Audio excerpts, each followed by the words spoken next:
Good morning from Zalisi, Ukraine. My name is Chip Taylor. I have a small organic farm here in southwest Ukraine, just outside the village of Zalisi. The village has about 1,300 people. It's a 500-year-old village at least. Our farm is part of a 300-year-old estate that's been broken up since the Soviet times.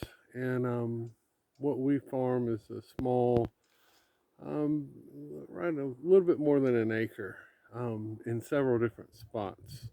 I'm standing just off of one of our um, plots that we're converting over from conventional farming to organic. We started this back in December of last year, 2020, and right now we've got a little bit of barley and a really good crop of weeds.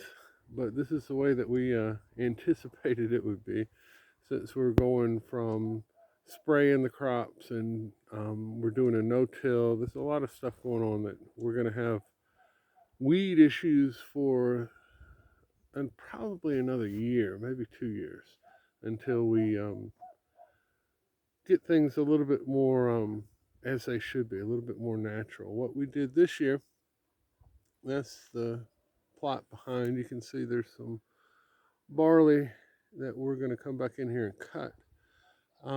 What we did this year is we broadcast barley seed. It's right about 80 pounds on this plot, which is double what's normally used when you do this when you plant barley. And what that did is give us a good cover crop that we're going to leave a lot of it. We're not going to till it under. We're just going to cut off the weeds. We're going to cut off the barley, store that for hay for the animals, and let everything lay over winter so there's no bare soil. And what that does is increases the organic matter in the soil. It increases the water retention, microbial life in the soil, that kind of stuff. It's a little bit different than what goes on around us. Basically, what happens around us, even though the soil is pretty fertile, is a different form of um, hydroponics. Basically, they just use the soil to hold the plants up, and then they add liquid fertilizer for every other need that the plant has. It's pretty unnatural, and I've always thought it's pretty unsustainable. So, what we're doing is more regenerative agriculture. We're turning things back the way that it was here on this land at least 500 years ago, probably less than that, probably 200 years ago, they were doing the same thing. Maybe spreading a little cow manure, but that would have been about it.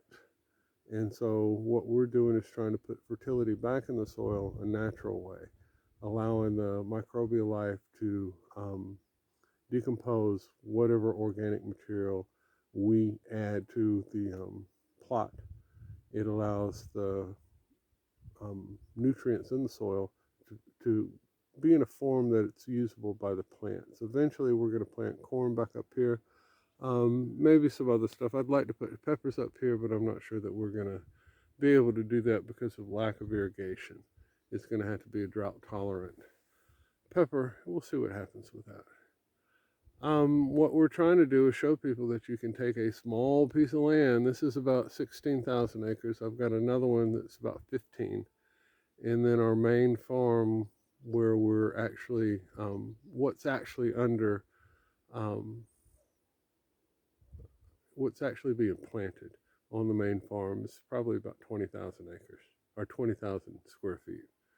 And so all of this is square feet, 15, 16, and 20,000 square feet.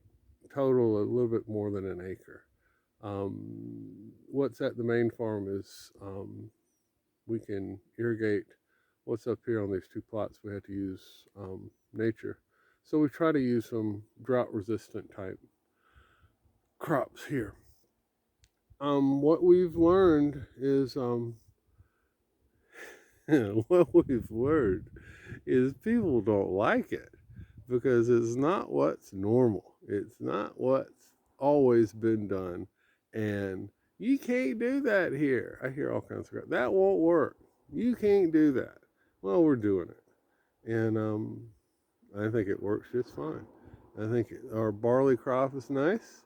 We didn't grow it to harvest barley. We grew it to it at the most cut hay, and at the least put nutrients back in the soil, heal the soil, let things go naturally.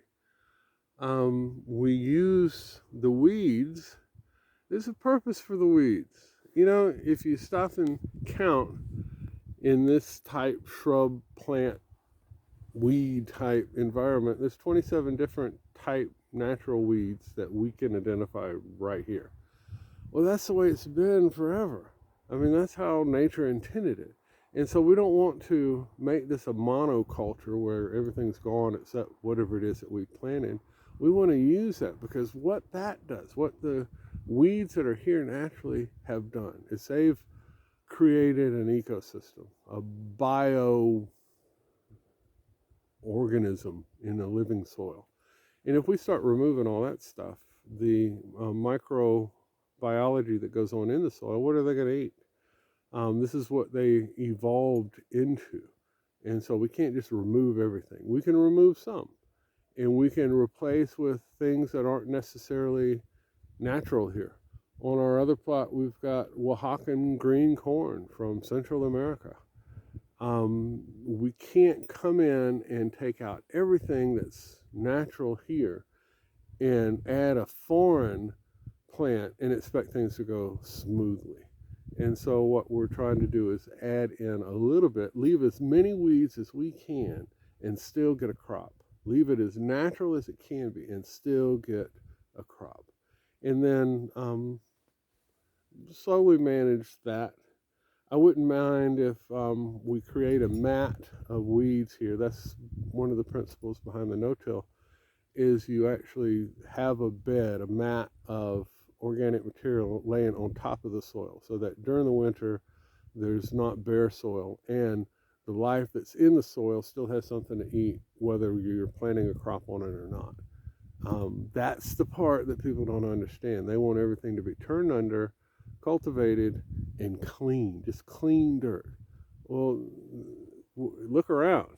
Yeah, look around in the woods. Look around on these fields over here. All this was steppes, grassland, and none of it's bare soil. Bare soil is not natural. Bare soil is usually caused by some kind of injury to the soil. And so what we're trying to do is do things the way that it's supposed to be, the way that it intended to be, when either God created this or when it evolved. And so that causes issues. People think the old way and that everything needs to be done to maximum productivity.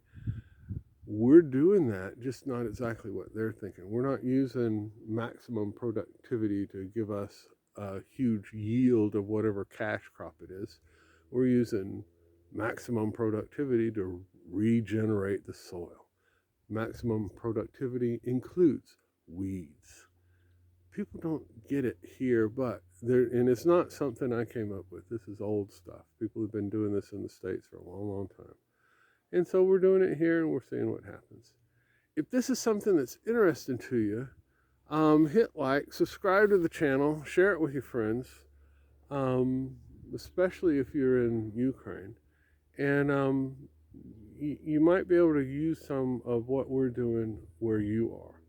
One of the things I say all the time, you don't need to own land in order to make a small living off a small piece of land here in Ukraine. If you want to know more about that, hit like, leave a comment, and have a blessed day.